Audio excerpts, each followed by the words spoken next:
Thinking about self-publishing and don't know where to start? Join the Spa Girls each week for 30 minutes of honest advice, tips and resources. I'm Trudy J and I'm here with Shah Barrett. Hi there. Cheryl Phipps. Hi there. And Wendy Vella. Hello. Hello and welcome.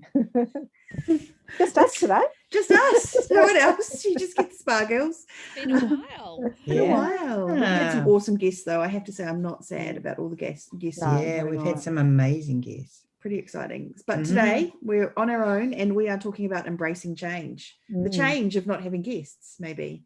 The change right there. Main fact of life. Yeah, the fact of life. Now we've all moved, well, me earlier than the rest of you, but like all moved recently. We've all had some big changes happening. We've all things have, and as I think we decided, Jack Canfield says that change is life. Everything changes, whether we notice it or not. So we just wanted to talk about how to deal with that, how to kind of be okay with change. I think the one thing I wanted to mention was that I think change gets harder as you get older. I'm certainly far less tolerant of change now than I used to be when I was younger. I used to love moving to different places and going different, learning new things and going to new places. And now I just like to stay at home and not do anything. Going from nightclub to nightclub, we used to do all that. Yeah, sure. Yeah. Some of us not so much, but Yeah. Some of us had children. But that's true, like I've just recently moved, probably the most recent of all of us, and I was like, oh, this will be sweet, and got down here, and it's taken me a month before I can actually feel settled and like in a place where I want to write, and everything's sorted in my office, and the thing, like, I thought I was a fairly transient individual. I thought I was able to cope and just roll with the swings and roundabouts, but it's actually, I'm not, as it turns out. Perhaps it's old age, I don't know, but I don't think so. But I found getting back into my groove a lot harder than I thought it would be, and I'm finding that now with a lot of things, just little, big things. Say Facebook does something or Amazon does something, I'm just like, what, and when the old days, I find would have just gone, well, yeah. I don't know whether that's true. I feel like you would have always gone, what? No, I'm not like that really, but like well, I don't perceive myself to be like that in my work environment. Like maybe in life, but my perception in work is, because if you're in this publishing business, it's something you have to learn to roll with it, because it's not a regular thing. It's just not. But I've been really surprised how it affects me, the changes within, say Amazon or whatever. I'm just like, so it's a mindset thing for me that I just need to go, well, come on, you got to deal with this. Well, I think change can compound as well, don't you think? Like, like just moving house, that isn't all there is to it when you work from home. Is, well, probably even if you worked outside the home, but it's, I think as you get older, especially like I'm really, really organized and ordered. So when things don't go to plan, that makes my head explode. It's, I've done all the hard work, all the groundwork, everything's put in place, and then things turn to custard. And like when I moved just before Christmas, I didn't actually want to move. So that just made the whole thing worse. That just, blew it all out of proportion. And so what did you do? How did you get through that? How did you kind of... I took lots of deep breaths. Hyperventilating, I think that's talk called. To your friends. I got a puppy. It'll do it. I did too. Seriously, helped immensely. Because if you don't have a small child to hug, and your husband's got other things to do, so can't be hugging you all day long. Can't be hugging him all day. But I mean, just having her by my side, so much that actually interfered with unpacking. That was pretty cool. But I don't know that there's any hard and fast ways to deal with change. I think you just have to take it as it comes and deal with a portion of it maybe at a time. And that's what I did. It was very hard for me to deal with not having everything unpacked and put away. But what I had done, because I'm stupid at times, is I moved like the 21st or 22nd of Christmas, and then had my husband's family, so about 40 odd people, for Boxing Day. Oh my So, gosh, you just, think about it, people. Think about what the Do you think reality change is. is harder on you because you are an organized person? Like I'm sort of organized, but not anywhere nearly you. I think it's tougher on people that are super organized people because all of a sudden the control's taken out of their hands a little bit, and all that organization has to be reset up. Do you think it's tougher? It could be, but I remember the days when I had 3 children. They all played sport. I played sport. My husband played sport, and he coached my football team. And we were busy. We were very, very busy people and working outside of the home. And we shifted house maybe 3 times. And it didn't always go according to plan, but it just seemed easier. And I think maybe we do get set in our ways. And maybe it's because we're working from home and we are kind of a little bit more insular, that you think you've got it all worked out. Although I think there is something, because we were the same when I had little kids. We moved every year to 18 months. I have no concept of how I did that now. But I also think there is the ignorance of youth. What you don't know, you don't worry about. Whereas now I think you've got all that experience, and you know the downtime that's involved in moving a house and all the rest of it. So I think maybe it's not that we were reluctant about change, but we're just more aware of kind of how long our axis can get kind of thrown off for, There's no way I could deal with shifting every 12 months now. No. But I did it. But is it the different changes too? Like there's different change, right? There's work-related changes, environment-related change. There's there's relationships, environment, your work. There's just so many different concepts of change. But I guess they all have that unsettling effect on you, right? Yeah, definitely. It's easier when you can control the change. Do you think maybe it's also to do with the fact that you've got children when you're young, and you have to roll with the punches when you've got kids? You can't be too, because kids don't follow your plans, and kids don't always want to do what you've figured out and are not within your control. So you have to be a little bit more kind of open to the whereas plus you're focusing on them. Whereas now you're focusing on yourself. And and maybe that self-focus is not necessarily as positive as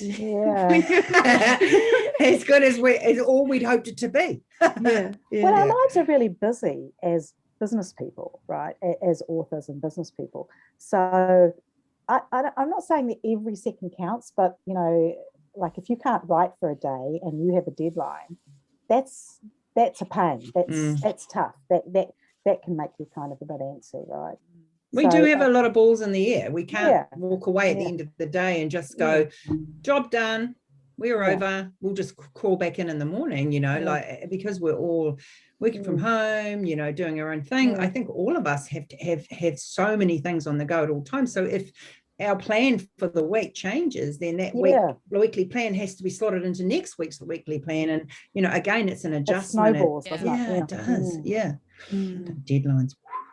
I think on a global level, though, and I mean, I'm a huge one for reading different self-help books and stuff like that, like, me. But really, if 2020 has taught us nothing else, it's all BS. Like the fact that we think we can control things with our minds or can control whatever, and then a pandemic comes along and affects literally every single person on the planet. I think that was a major wake-up call for everybody. The fact that you just have to roll with it. Like you can't control everything. Control is just an illusion, really. But do you think that's why so many people had mini breakdowns or whatever? That sounds a bit too, but a lot of people found it really hard to write, and it was absolutely, and because they thought they had control, and that loss of control and the realization that I think too, we are speaking from a privileged position in that we're here with a roof over our heads and food on our tables kind of thing, and there's a lot of people that have been really financially impacted, and when you're in that state, anybody's telling you to just kind of embrace it or whatever, that's you just like, really.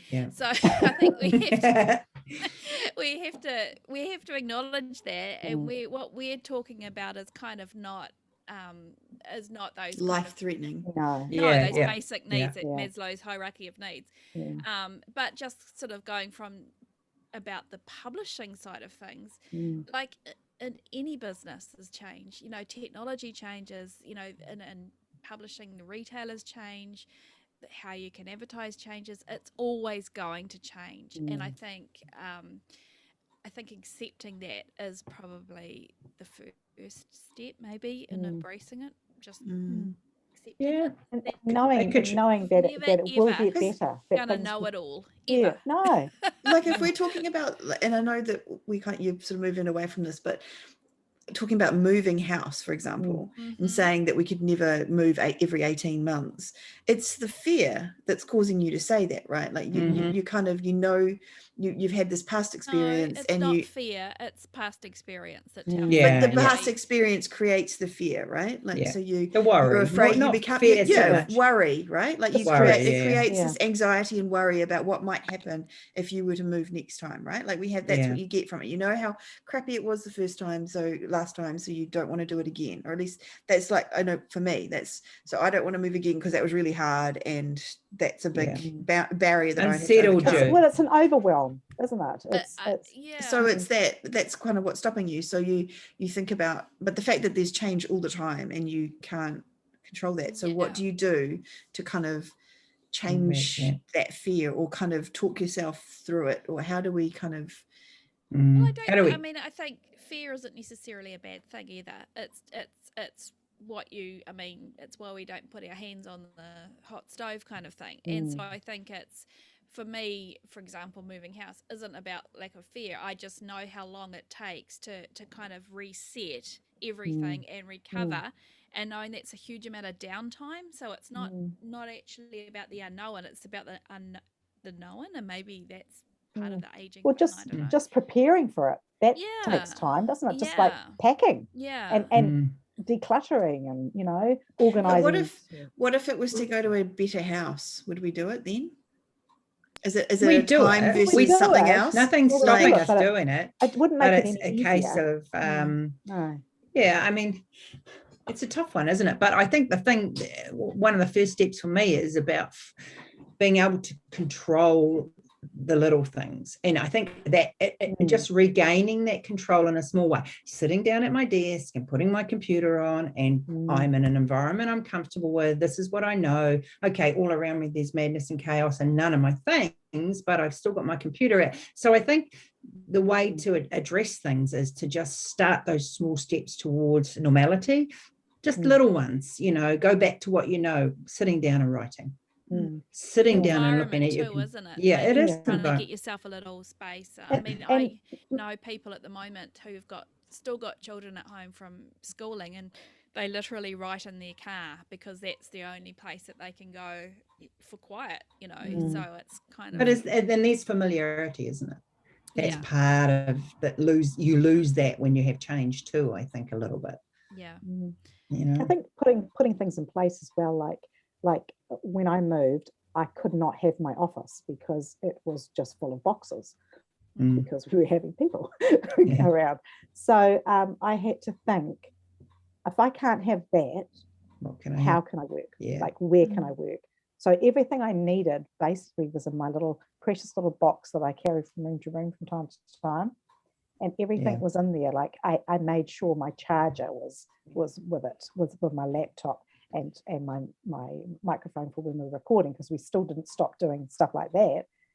All those little things. I think the only thing that I didn't have set up was my printer. And you can actually live without some things, but there are some things that you literally cannot if you're going to continue working.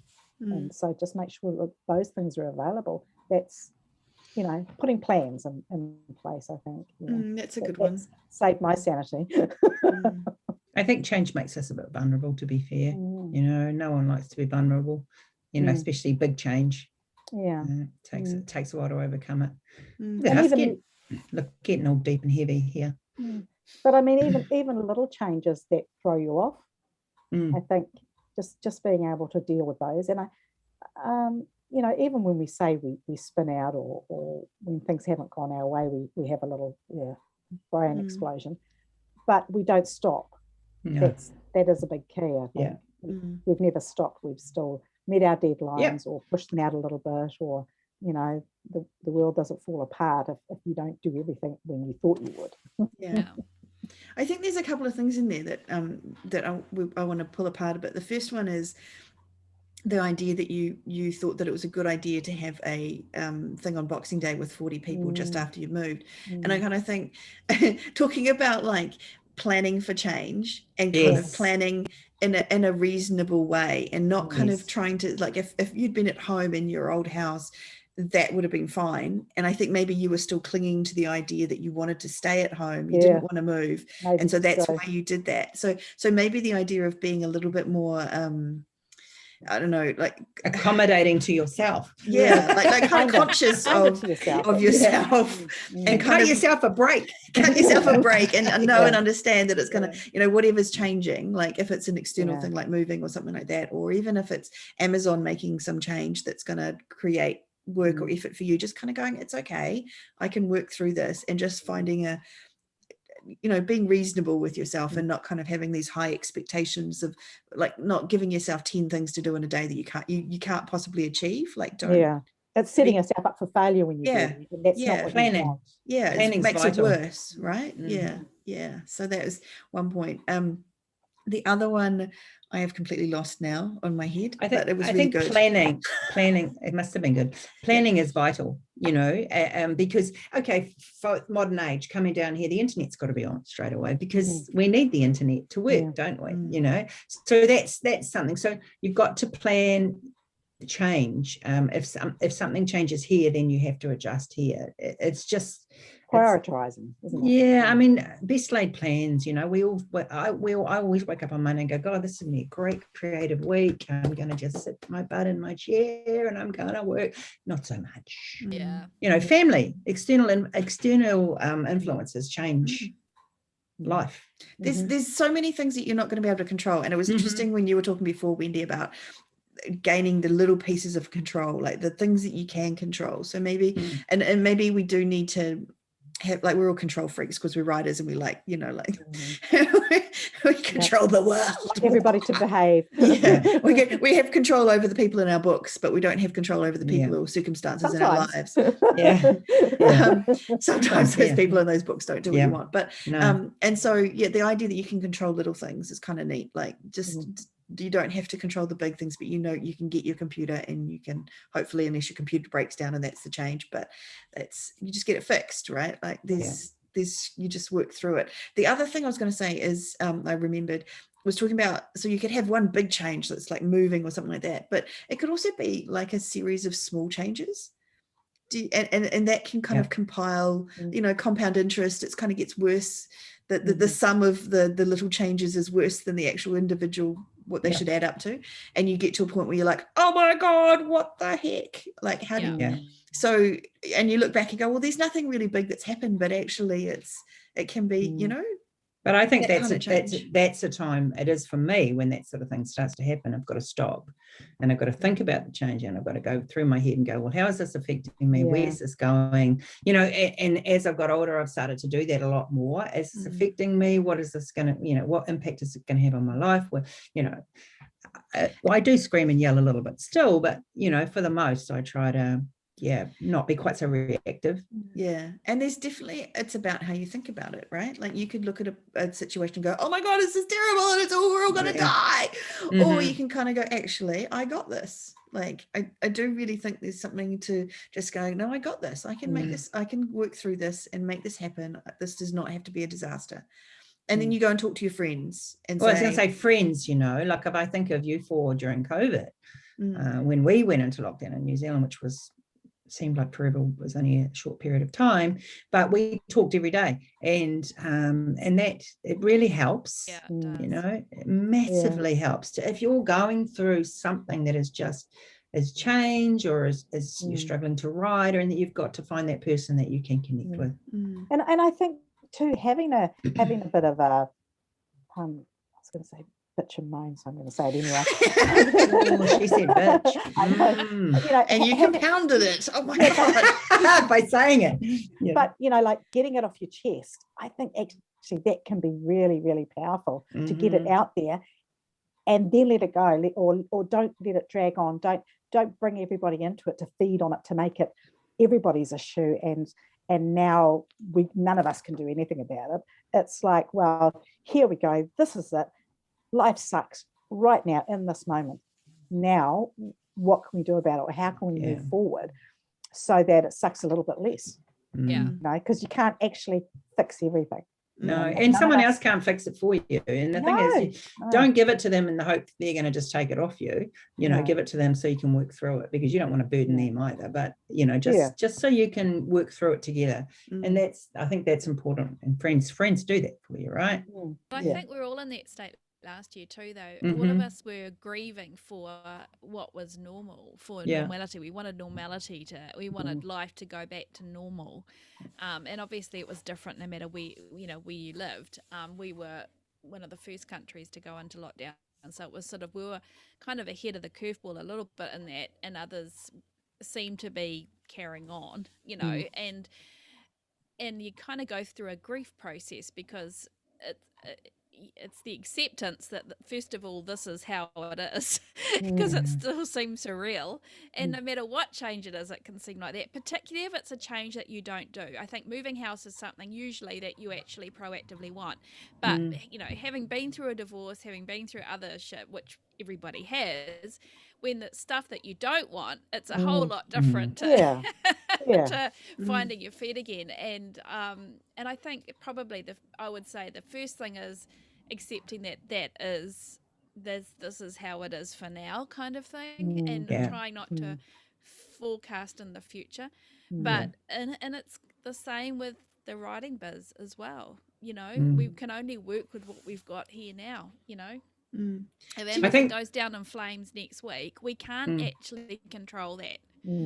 So the more you spiral, the harder it is to focus. And the thing is, that's the thing, you have to try to nip it in the bud pretty quick, otherwise and going back to what Cheryl was saying before, is that you don't want people constantly kind of talking, like reinforcing it all the time. And I see that in some writers forums as well, where Amazon or Facebook or whoever will make a change, and it does seem like the sky is falling, and you can really get yourself whipped up into a holy cow, this is all over kind of state. But you can't change it, and that's the thing you have to realize. Unless it's within your, realm of whatever the words are I'm trying to say.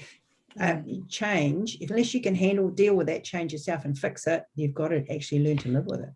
And I just want to point out here that not all change is bad. Like, you're kind of talking about change as if it's the worst thing in the world. It's not. Actually, it's not. Like, when I think about like moving, like I live in an awesome house now, and I love where I live. We have a property. We do all these things. Wendy is now living by the beach in Papamoa, where she can walk her dog. Like the changes are not. Some changes are great. I don't think that's the perception of the bad and the good. I think it's how we adjust. I just think we were talking a lot about change as if it was this terrible bad thing, and I just think it's the doing it, it's the living through it. That's the hard part, isn't it? It's kind of like we've got these ingrained kind of the schedules or what do you call that, like things that you do regularly, habits, and when you have to change those ingrained habits, then you kind of go, but actually changing those ingrained habits might be amazing. Like change might be great. What if I lost 25 kgs? That'd be awesome. That'd be a change. Be happy about that one. But careless of you to lose it. I'd be quite happy. Don't you? I'm releasing it. I'm not losing it. I'm releasing it.